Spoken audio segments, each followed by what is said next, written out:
Alright, what's up guys? Welcome to today's YouTube video. It is a freezing cold Tuesday night at the track.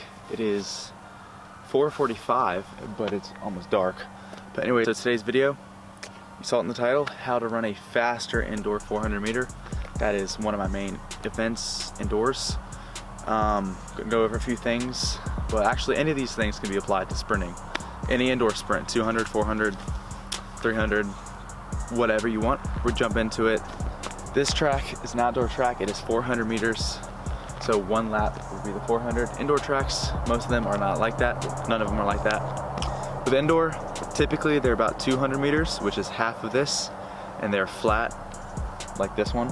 It's about 70 to 80% of the tracks, and then you have the few elite ones, like big universities, which are they're like banked, hydraulic bank tracks.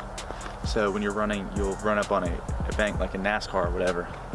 And then you have your high school tracks, like some that I run on are like 130, 150, 180, just they suck because the turns you're like running in a circle.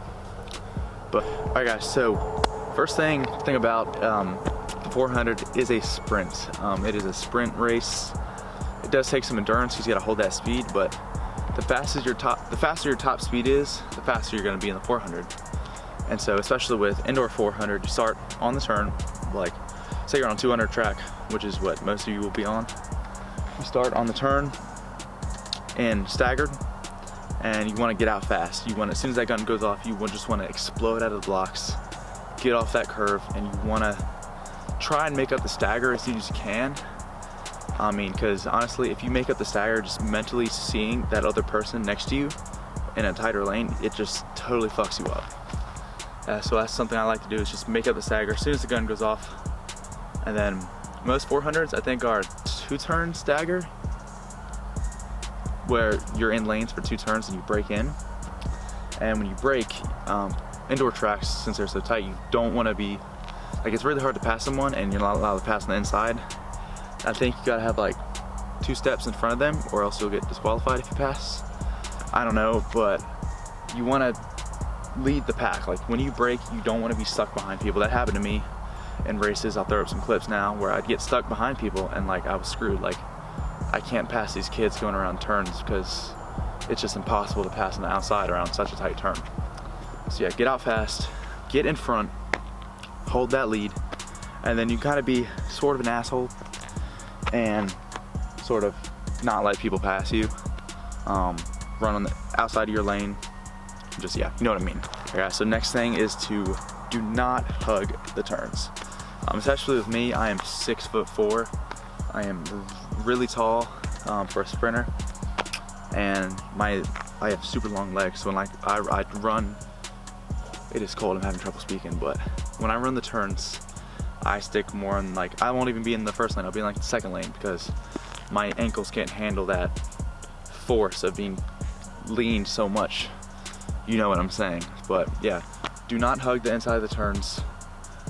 You're better off going wider so you can like have a faster speed, because you're like going against the force of turning. You know what I mean? I'm not a genius, but basic stuff works. But yeah guys, and another thing I would do is, especially because like when I run the 400, I have a very long stride, right? When you come into the turns, like you're coming into a turn, I will shorten my stride and turn over more. And instead of like the long, like just reaching, like, I don't know, float phase, whatever you want to call it, slow down, turn over more, and then accelerate out of the curve. And that's something I did most meets. Yeah. All right, last thing I can think of, guys, is, well, 2 things. One, use your arms. You know, when you run, all your knee drive will come from your arm swing. So the more you drive your arms, the more you drive your knees, faster you will go. And oh my God, it's freezing cold out here. It's like 30 something degrees. But anyways, and last thing, like I said, it's a sprint. You can't go out slow, be like, oh, I'll run this first one, the first lap kind of slow, then I'll sprint the second lap. You got to get out and you got to hold that speed, that pace, because like the race ends like that. It's so fast. Like 500, I hate those. I feel like days running, but 400 indoors on a little track, it goes by so fast. But yeah, guys, hope you enjoyed this little video. Not much to talk about.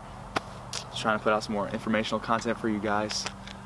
It's freezing cold now. I'm gonna go ahead and stretch and get out of here. Go home, make some food.